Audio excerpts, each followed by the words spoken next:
धन्यवाद माधव जी। और आज ये सौभाग्य है कि आप सबके बीच में उपस्थित हूँ। सच्चे परिचित लोग हैं हमारे शहर के, जानते हैं सब एक दूसरे को हम लोग। ये एक संयोग है या मैं कहूँ कि प्रयोग है कि हमारे भाई विनम्र जी, गौरी शंकर वैश्य विनम्र, जिनके कुछ कटाक्ष का मैं बहुत कायल हूँ, जिसका जिक्र चमन जी ने किया कि आप कोई पोस्ट लिखिए और उस पोस्ट के ऊपर अगर कमेंट विनम्र जी का होगा तो इतना बढ़िया होगा, इतना मजाकिया होगा कि वो जो नहीं समझेगा वो समझेगा कि ये मेरे दुश्मन ही है बिल्कुल। लेकिन जो समझता है उस मर्म को, हम लोग जो व्यंग्य लिखते हैं उस मर्म को समझते हैं कि वो क्या कहना चाहते हैं। मूल भाव ये है विनम्र जी का कि यदि आपके भीतर बच्चों वाला नटखटपन उपस्थित है तभी आप ऐसी छोटी छोटी शैतानियां भी कर जाएंगे। अगर आपके भीतर का बचपन मर गया है तो आप औपचारिक रूप से किसी के बारे में लिखेंगे, जन्मदिन बधाई, ये आया बहुत अच्छा सुंदर इमोजी डाल देंगे, लेकिन विनम्र जी के भीतर बालमन है और वह उपस्थित है। विशेष बात ये तो इसलिए इनको बताया गया कि विनम्र साहित्य संस्थान जो है ये इन्होंने 2018 में बना लिया था। 7 साल बाद 25 जब बीत गया है तब जाके अब ये पूरा होके सामने हमारे आया और उस 7 साल का परिणाम है कि 7 लोगों को यहाँ पर आज पुरस्कार दिया गया। हो सकता है कि हर वर्ष एक एक को दे रहे होते तो एक साथ इन्होंने 7 लोगों को निपटा ही दिया। बहुत बहुत अच्छा कार्य किया है। मुख्य बात यह है कि आज 3 पुस्तकें, जिनमें एक विनम्र जी की पुस्तक है चिड़ियों की पाठशाला और अंजू शर्मा जी की पुस्तक जंगल का दरबार और भालू का मोबाइल नमिता वैश्य, ये 3 किताबें आई हैं। तीनों अपने रंग की बिल्कुल अलग पुस्तकें हैं। जहाँ पे अंजू शर्मा की पुस्तक जो है विस्तार से यहाँ बताया नहीं गया, ये पद्य नाटक है, बाल नाटक है, संगीत रूपक के रूप में लिखा गया है। इसको मैं पद्य काव्य नाटक ही कहूँगा बच्चों के लिए। और नमिता जी को मैं पढ़ता रहता हूँ और मैं जानता भी हूँ कि आपकी सुपुत्री हैं। इन्होंने इनकी कविताओं की पुस्तक है, 28 इसमें कविताएं हैं, जो इसके बारे में विस्तार से चर्चा करने का मन था लेकिन समय थोड़ा कम है। और विनम्र जी की पुस्तक, जिसे मैं क्या कहूँ, ये तो प्रेरक कहानियाँ हैं जिसमें हर कहानी के बाद मॉरल ऑफ द स्टोरी अंकित कर दी गई है और पढ़ें तो आप सीधे समझें। सबसे विशेष बात इन तीनों पुस्तकों में मुझे ये लगी कि इसकी भूमिका स्वयं इसके रचनाकार ने लिखी है। ये एक अलग चीज है जिसका मैं बहुत कायल हूँ और विभिन्न मंचों पर अपने लेखन में इस बात को कहता भी रहा हूँ कि बच्चों के लिए क्या बड़ों के लिए जब आप लिखते हैं तो आप क्यों लिखते हैं। किसी के घर में बच्चा पैदा हो और पड़ोसी से पूछे तो बताओ क्यों पैदा हो गया, वो क्या बताएगा क्यों पैदा हो गया, अरे भाई तुम्हारी देन है, तुम जानो क्यों पैदा हो गया। कि पुस्तक जो है वो भूमिका आप स्वयं बताएंगे ना, भूमिका दूसरा क्यों बताएगा भाई। जब पुस्तक रचना आप कर रहे हैं, सृजन आप कर रहे हैं, तो बताएंगे भी आप ही कि हमने ये पुस्तक क्यों लिखी। अब आप हम लोग पास बहुत से पांडुलिपियां आती हैं कि इस पर कुछ लिख दीजिए, कुछ लिख दीजिए, इसकी भूमिका लिख दीजिए। मैं कहता हूँ नहीं भाई, जब आपने पुस्तक लिखी है तो भूमिका भी आपकी है। आप बताइए क्या क्या कहना चाहते हैं, सीधे संवाद करिए। बच्चों से करना है, बच्चों से और अन्य पाठकों से, क्योंकि बच्चे ही पाठक नहीं होते, पाठक बड़े भी हैं। केवल हम ये मान लें कि बच्चे हमारे पाठक हैं। ये अभी मोबाइल की चर्चा हुई, भालू जी के मोबाइल के बहाने मैं एक बात देख रहा था कि हम लोग एक ऐसे दौर में हैं डिजिटल समय में, जबकि एक असमंजस की स्थिति है। हम ये नहीं समझ पा रहे हैं कि मोबाइल हमारे लिए अनिवार्य भी है और नहीं भी है। हम बच्चों से इसको दूर करना चाहते हैं और अपने पास हमेशा रखना चाहते हैं, अपने साथ रखना चाहते हैं। जब हमारे हाथ में रहेगा, हम 24 घंटे हमारी जेब में है, हमारे पास है, और उसके बिना दुनिया चलेगी भी नहीं। तो यह सोचना कि बच्चे उससे दूर हो जाएंगे, तो बच्चे आपसे भी दूर हो जाएंगे। आपको ऐसे प्रयोग करने होंगे अपने साहित्य में कि मोबाइल अपनी जगह है, मोबाइल जो है वो टेक्नोलॉजी का एक हिस्सा है, और आपका जो क्रिएटिविटी है वो बची रहे, रचनात्मकता आपकी बची रहे, और बच्चों तक उनके बचपन को बचा सकें आप। ये सबसे बड़ी जिम्मेदारी है आपकी। कोई भी रचना जब लिखी जाती है, जिसको कहते हैं कि बाल साहित्य है, अब बाल साहित्य की व्याख्या करने का ये समय नहीं है, क्योंकि मीमांसाकार हमारे संजय जी भी बैठे हुए हैं, चमन जी बैठे हुए हैं, भगत जी हैं, ये लोग इस क्षेत्र में काम कर रहे हैं, इसकी समीक्षाएं लिखते हैं और उसके इतिहास को पूरे को संजोते हैं। धरोहर इनके पास है, बहुत कुछ इनसे नई जानकारियां मिलती हैं। लेकिन बच्चे ही बाल साहित्य की असली प्रयोगशाला है। आप कुछ भी लिखिए, अगर बच्चे को पसंद नहीं आया, हम आपको बच्चों की कविता सुना दें, आप बहुत आनंदित होंगे, क्योंकि लिखने वाला वयस्क, सुनने वाला वयस्क, दोनों के मनोभाव मिल जाते हैं, और आपको लगता है कि बच्चों की कविता हो गई। नहीं, जब तक आप बच्चों के बीच पहुंचेंगे नहीं, तब तक आप बच्चों के लिए लिख नहीं सकते। बच्चों के लिए लिखने के लिए बच्चों के बीच होना आवश्यक है। और अभी हम लोगों ने एक प्रयोग किया, डिजिटल प्रयोग। कुछ बच्चे मिल गए, एक हुमैद अहमद है और एक का क्या नाम है, 2 बच्चे हैं। तो उसने मेरी कुछ कविताएं पढ़ी, नागेश की कविता पढ़ी, बड़ी वायरल हुई कविताएं थी। तो उसमें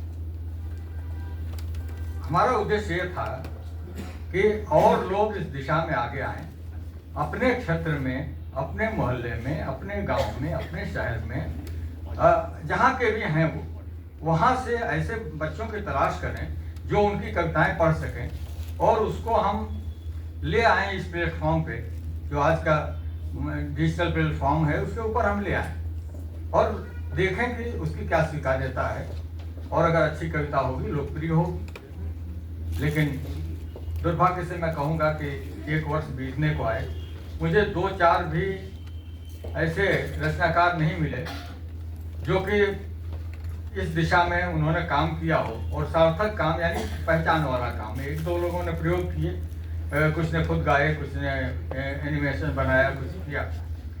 लेकिन बच्चों को, आज के बच्चे बदल रहे हैं, इस बात को आप भूलिए मत, किस समय के बच्चे हैं। पुराने तरह का जो साहित्य लिखा जाता था, मुझे भी 60 वर्ष हो गए, तो उस समय जो हम लिख रहे थे, तब भी हम कुछ ऐसे प्रयोग कर रहे थे, क्योंकि तब भी बच्चे बदल रहे थे। आज भी बच्चे बदल रहे हैं, कल भी बदलेंगे।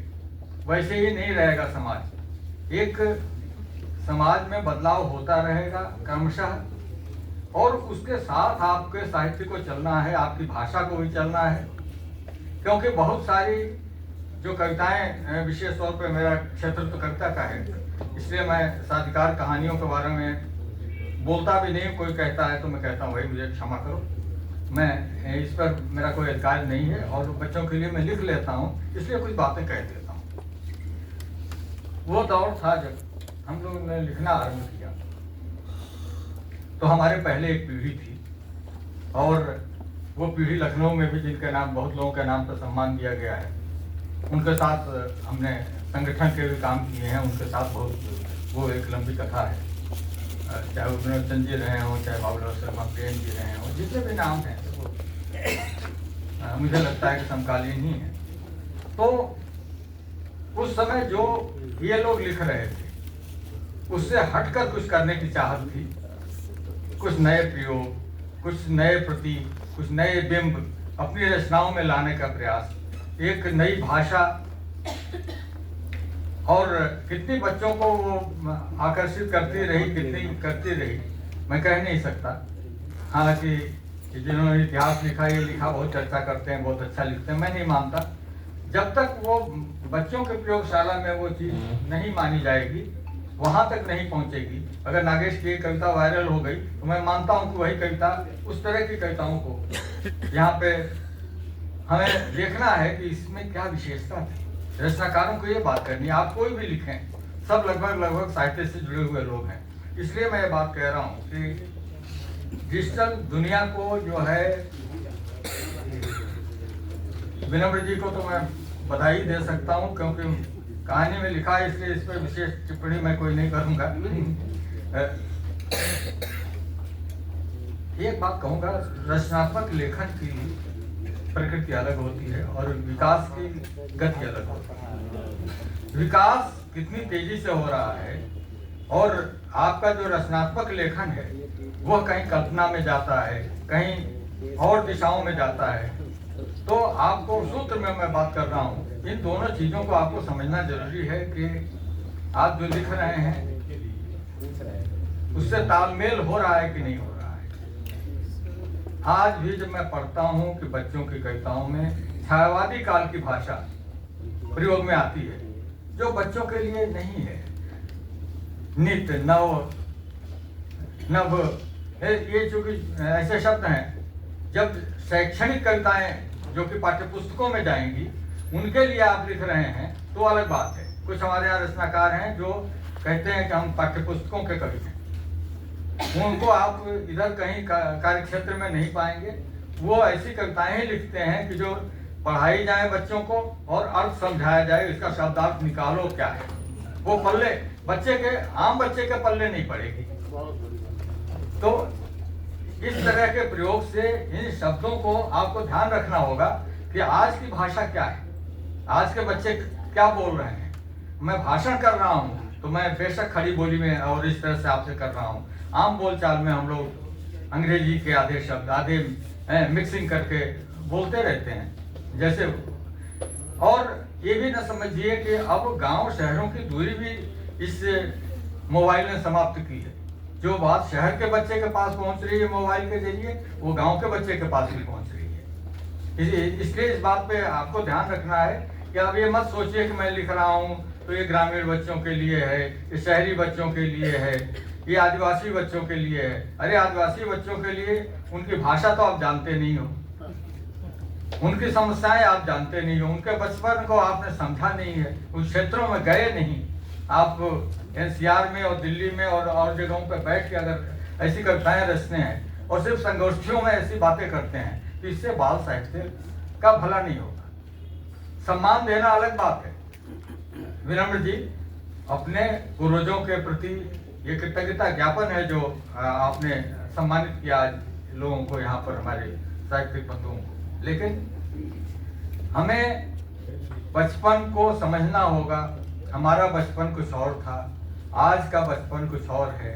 इसलिए आज के बचपन को दृष्टि में रखिए, बच्चों के पास अधिक से अधिक उनके संपर्क में आइए और जितना अधिक संपर्क में आएंगे उतना आप समझेंगे कि आज का बच्चा चाहता क्या है। उसके मनोभाव को, उनकी जिज्ञासाओं को, उन चीज़ों को आप अपनी कविताएं में ले आएं तो बहुत सार्थक कार्य होगा। दो नए कुछ आप लोगों में से प्रोत्साहित होकर कुछ लोग और बच्चों के लिए नहीं भी लिखते होंगे तो वो कविताएं लिखेंगे। जंगल का दरबार, ये तो जब मैं पूरी पुस्तक पढ़ूं इतना समय भी नहीं है कि इस वक्त पढ़ें। देखो, इस समय बच्चों पर जो है आजकल एक और बात है कि नैतिकता और जो आप कहते हैं कि सामाजिक स्थितियां बहुत कुछ बदल रही हैं। जो नैतिकता के पुराने मूल्य थे वो अब नहीं है, वो सब अब परिवर्तित हो रहे हैं, वैल्यूज बदल रही हैं। ऐसे को भी जरा ध्यान में रखिए कि बच्चों के लिए हम क्या लिखें। आप बच्चों पे पढ़ाई का बहुत दबाव है, स्टडीज का दबाव है, आपकी चीज़ें बच्चे कितना ग्रहण कर पाते हैं, ये इसको ध्यान में रख के लिखिए। इतना ग्राह्य बनाइए, इतना रोचक बनाइए और विशेष बात, कोई भी कविता लिखिए, कहानी लिखिए, कुछ भी लिखिए, मनोरंजन का तत्व उसके भीतर अगर नहीं होगा, बच्चे स्वीकार नहीं करेंगे। उत्सुकता अगर नहीं होगी, क्यूरियोसिटी नहीं होगी, बच्चे स्वीकार नहीं करेंगे। कल्पना में ले जाने की बातें नहीं होंगी, बच्चे स्वीकार नहीं करेंगे। नई नई चीजें आ गई हैं। अभी मैं देख रहा था कि एक इटली का कैरेक्टर आ गया है नया, ओरंगुटनी अनानासनी, ये मंकी है, बंदर है। तो मैंने उस पर कविता भी लिखी थी। तो ये कैरेक्टर ब्रेन रॉट कैरेक्टर्स हैं, ऐसे हैं जो कि मोबाइल के माध्यम से, टीवी के माध्यम से बच्चों तक पहुंच रहे हैं। और आप बच्चों से पूछते हैं, भैया ये बच्चा, अरे बेटा बताओ ये क्या है, आप नहीं जानते हो, आप क्या बच्चों के लिए लिखेंगे? आप बच्चों को जानिए पहले, उसके बाद बच्चों के लिए लिखने की सोचिए। इसलिए ये बहुत कुछ ऐसी बातें हैं जो कि मैं थोड़ी कड़ी भी हो सकती हैं, लेकिन सच है, इसको ध्यान में रखना होगा। और ये डिजिटल समय है, इसमें दृश्य माध्यमों के आकर्षण को आप इससे इनकार नहीं कर सकते। दृश्य माध्यमों का आकर्षण इतना अधिक है, इतना देखा जा रहा है कि आपको अपने साहित्य को उधर ले जाना ही होगा। जब तक आप अपने लिखित साहित्य को उस एनिमेशन के माध्यम से और माध्यमों से उनकी तलाश करें, उधर जाएं, कुछ क्रिएट, इस तरह की चीज़ों को प्रोत्साहित करके क्रिएट कराएं। ई बुक्स कैसे पढ़ेंगे बच्चे? अब आप मोबाइल छीन लीजिए, आप लैपटॉप ले लीजिए उनके हाथ से और कहिए कि ई बुक्स पढ़ो, कहाँ पे पढ़ेंगे? उन्हीं पे तो पढ़ेंगे। बहुत बात होती है कि अब तो किताबें ई बुक्स हो गई हैं। प्रिंट मीडिया का महत्व कभी खत्म नहीं होगा, वो हमेशा रहेगा, बना रहेगा और लिपि बनी रहेगी। इसलिए पहले तो आपके विचार, आपकी रचना कागज पे ही आएगी, लिपि के रूप में ही आएगी। भले ही आप उंगलियों से लिखते हैं मोबाइल के ऊपर, लेकिन वो लिपि के रूप में ही सामने आएगी। इसके बाद दृश्य के रूप में कैसे आ सकती है, इसकी कल्पना करते हुए अगर आप लिखें तो मैं समझता हूँ कि मेरा जो अपना तजुर्बा है, मेरा जो अपना अनुभव है, वो कहता है कि वो रचनाएं बच्चों के बहुत करीब पहुँचती हैं जो आप बच्चों को के ऑब्जर्वेशन से प्राप्त करते हैं और उसको एक कलात्मक रूप देते हैं। ये नहीं कि कुछ भी कलम उठाई लिख दिया। तो ऐसे तो तुकबंदी, हर तुकबंदी कविता नहीं है और हर उस तरह की तुकबंदी बाल कविता नहीं है। अब का बच्चा दूसरे प्रकार का हो गया है, इसको ध्यान में रखिए।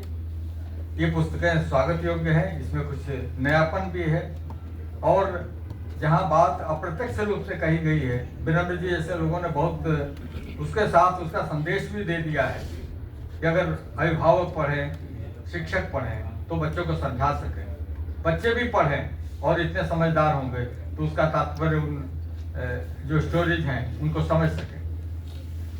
तो ये दो तीन चीज़ें मुझे इसमें विशेष दिखाई दी।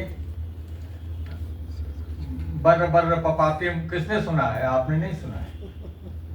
अगर आप किसी बच्चे से पूछ के देखिए तो बताएगा कि आपके कहाँ का कैरेक्टर है और है क्या। हम नहीं जानते, आप भी नहीं जानते, क्योंकि बहुत कुछ चीजें हम लोगों को बच्चों से सीखनी पड़ रही हैं। इस समय हमारे गुरु हो गए हम, आप नहीं जानते, हम भी नहीं जानते। बेटा ये कैसे होगा बता दो।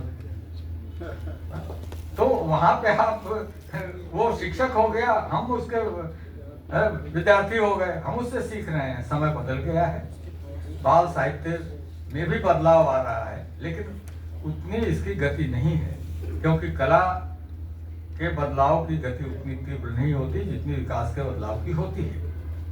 इसलिए विकास बहुत तेजी से हो रहा है, नई नई चीजें, नई नई तकनीक विज्ञान के युग में आ रही हैं और विज्ञान की कविताएं आजकल बहुत लिखी जा रही है। विनम्र जी इस पर बहुत जोर देते हैं, मैं ये बात विशेष तौर पर कहता हूँ। विज्ञान पे कविता लिखने का मतलब ये नहीं है कि अगर आप पर्यावरण के विषयों पर कविताएं लिख रहे हैं तो एक बीच की पीढ़ी ने लिखा है, आपने हवा पे लिखा, पेड़ पे लिखा है, इन सब बातों का आपने, ये पर्यावरण के विषय है। विज्ञान के विषय बिल्कुल अलग है और उसके लिए अगर आप विज्ञान के विद्यार्थी नहीं रहे हैं तो आपको थोड़ा विज्ञान का अध्ययन करना पड़ेगा, और अगर आप विज्ञान के विद्यार्थी रहे हैं तो आपके लिए थोड़ा सरल हो जाएगा। बस इतनी सी बात है। मैंने जब मैं बीएससी में पढ़ता था, एक घटना मैं बस सुना के बात खत्म करूंगा, तो मैंने एक कविता लिखी और कई संपादकों को भी नहीं छपी। मैं साहित्य का विद्यार्थी था और मैथमेटिकल स्टैटिस्टिक्स में 16 साल सीधे पढ़ा, फिर टेढ़े पढ़ा। तो जो ये पढ़ाई होती है तो उसमें अल्फा, बीटा, गामा, थीटा, इन 4 सिंबल्स को लेकर मैंने कविता लिखी और संपादक प्रायः हिंदी के विद्वान लोग हुआ करते थे। सबने लौटाया, किसी ने छापा नहीं।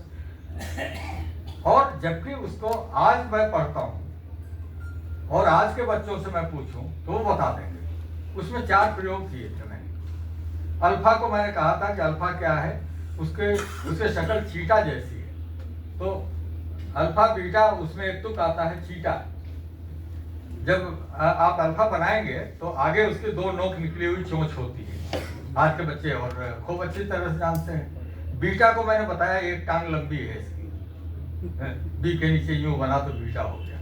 हाँ, कैसे चलता है वो टांग घसीट के। गामा किस तरह से पहलवान की तरह से अकड़ के चलता है। थीटा किस तरह से मफलर लगाए हुए बीच में अंडे के ऊपर काट के। तो इस तरह की कल्पना, जिससे कि बच्चे पढ़ने के बाद उस कल्पना के साथ जुड़े। आपको आज के समय के बच्चों को समझिए और वैसा बाल साहित्य लिखिए। बहुत अच्छा लगा है कि ये 3 पुस्तकें ये भी आई हैं हमारे बीच में नई, उनका हम स्वागत करते हैं। विनम्र जी का संस्थान और इनका संकल्प ये विशेष रूप से प्रणम्य है। भगत जी का आज दर्शन हो गए, सौभाग्य है मेरा। भगवान के दर्शन होते थे, भगत जी के हो गए।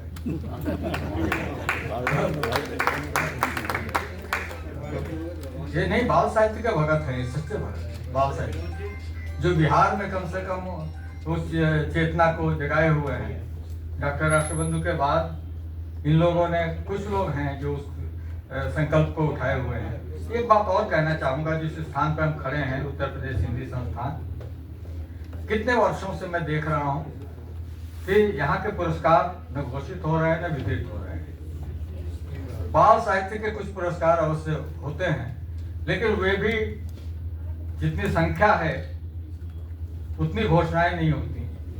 उनकी घोषणाएं अगर 10 पुरस्कार हैं तो 5 को दे दिया, 10 पुरस्कार है 8 को दे दिया। निश्चय ही उसके जिम्मेदार लेखक हैं, उसके जिम्मेदार उस विधा के लोग हैं कि या तो निर्णायकों के पास उनकी श्रेष्ठ चीजें आ ही नहीं रही हैं। इतिहास के नाम पर एक पुरस्कार है और इतिहास की स्थिति ये है कि कुछ लोग हैं जो इतिहास में लिख रहे हैं, काम कर रहे हैं, नई पीढ़ी के लोग आ ही नहीं रहे हैं। और इतिहास कितनी बार लिखोगे भाई, उसी बात को कितना रिपीट करोगे? नया भी लिखेगा तो वैसे ही करेगा। मैं कहता हूं कि बाल साहित्य में आलोचना का क्षेत्र तो विकसित ही नहीं हुआ। समीक्षा तक हैं लोग, बस समीक्षा लिखी गई, उसकी समीक्षा करा लो, यहाँ करा लो, वहाँ करा लो। प्रकाशकों ने बिल्कुल एक अपना वो बना रखा है कि लोग अपने पैसे देकर पुस्तकें छपवाने लगे। तो एक ऐसी स्थिति हो गई कि वहाँ पूरा धंधा हो गया है। और देखिए, जो नहीं वो किताब आनी शुरू हो जाती है, बिकती नहीं है, सबको भेजते हैं, सबसे समीक्षाएं लिखवाते हैं लोग। ये स्थितियाँ ऐसी हैं कि आप सिर्फ उसकी व्याख्या समीक्षा तक रह जाएंगे तो बात नहीं है। जब तक ऐसे आलोचक जो उसके मर्म को समझे, उस रचना को, और उस पर बिल्कुल सत्य बात कह दे, वैसे लोगों का होना आवश्यक है। विनम्र जी उनमें से एक हैं। कोई बात कहीं खटकती है, लिख देते हैं, चाहे अच्छा लगे चाहे बुरा लगे। हाँ। वैसे तो मतलब विनम्र हैं, लेकिन उस मामले में विनम्र नहीं है। अरे हाँ, इतने कठोर होते हैं कि फिर सोचना पड़ जाता है। फिर हम ये कह के टाल देते हैं कि भाई मजाक कर दिया होगा, ठीक है कोई। लेकिन आलोचना की पद्धति अभी पता नहीं, ये आप लोग जानते होंगे कितनी विकसित हुई है, लेकिन मुझे समीक्षा तक दिखाई देती है चीजों की। और समीक्षा तो वो है जो सम इच्छा है, जो लेखक की इच्छा है, वही हमारी इच्छा है। तो लाओ तुम्हारी तारीफ लिख दें, और हम नहीं लिखेगा तुम छापोगे नहीं अपनी किताब में। तो इस बात को ध्यान में रख के आप जो भी लिखिए, 2-4 पांडुलिपि पर 2-4 लोगों से विमर्श कर लें, उसके बाद पुस्तक को बाहर ले आए। और जब वो लोकार्पित हो गई, फिर वो आपकी नहीं होती, वो लोक की होती है। लोक की हो गई, फिर आप उसके भीतर की कमियों को अगर कुछ है और कोई कहता है तो स्वीकार करने की पूरी हिम्मत रखिए, पूरा बल रखिए, तब आप जाकर एक अच्छे रचनाकार के रूप में अपने को पा सकेंगे, परिपक्व हो सकेंगे। मेरा अनुभव बहुत, कहने को बहुत सारी बातें हैं। आज अच्छा लगा है कि इस संस्थान में पता नहीं इस वर्ष पुरस्कार सरकारी बटे न बटे, लेकिन विनम्र जी इतने पुरस्कार बांट दिए हैं और वहीं उस स्तर पे आके बांट दिए हैं, ये सबसे बड़ी खुशी की बात है। मैं स्पष्ट बात कहता हूँ, साफ बात कहता हूँ, और मुझे आशा नहीं हो सकता है लोगों को घर भेज दिया जाए पुरस्कार, जैसी स्थितियाँ भेजा जा रहा है। अच्छा, तो आप पत्रकार लोग हो, बेहतर जानते हो, मुझे क्या पता, मैं बहुत दूर हूँ। तो माधव जी, सर एक सज्जन को भेजा गया था, गलत से मेरे घर पहुंच गया। नाम और बता दो यार, माधव नाम का तो कोई वहाँ है नहीं। डॉक्टर अशोक शर्मा जी का, मैं नाम बताने में कौन सी ऐसी बात है, आप कह रहे तो नाम बता देता हूँ, और वो पता चला कि मेरे घर पहुंच गया। तो ऐसा भी होता है। नहीं, कभी कभी पुरस्कार भी सही व्यक्ति को तलाशता है।